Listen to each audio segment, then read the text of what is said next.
Mga puso, kahit na inuulan ang ilang lugar sa bansa dahil sa hangamihan, malaking bahagi pa rin ng Luzon ang kinukulang ngayon sa ulan.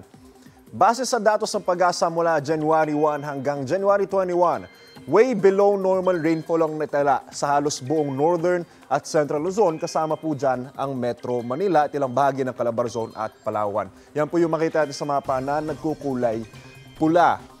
Kulay dilaw naman ang ilang lugar na indikasyon ng below normal rainfall amount. May ilang bahagi rin ng Visayas at Mindanao ang kinakapos sa tubig ulan.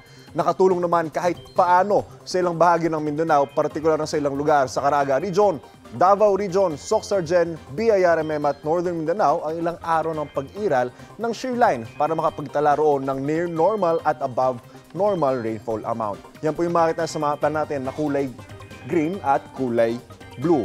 Sapat din ang ulan ngayon sa ilang bahagi ng Palawan, Romblon, Quezon at Bicol Region. Sa ngayon, wala nang umiiral na shearline at wala pa rin namamatang low pressure area sa loob o labas ng PAR. Hangamihan naman nakakapekto sa Northern at Central Luzon habang posible pa rin ang mga local thunderstorm sa ibang panig ng bansa ayon po yan sa Pag-asa. Mag-ingat po tayo mga kapuso. Ako po si Anjo Pertiera. Know the weather before you go. Para mark safe lagi, mga kapuso. Kapuso, para laging una ka sa mga balita, bisitahin at mag-subscribe sa GMA Integrated News sa YouTube. Sa mga kapuso abroad, samahan nyo kami sa GMA Pinoy TV at sa www.gmanews.tv.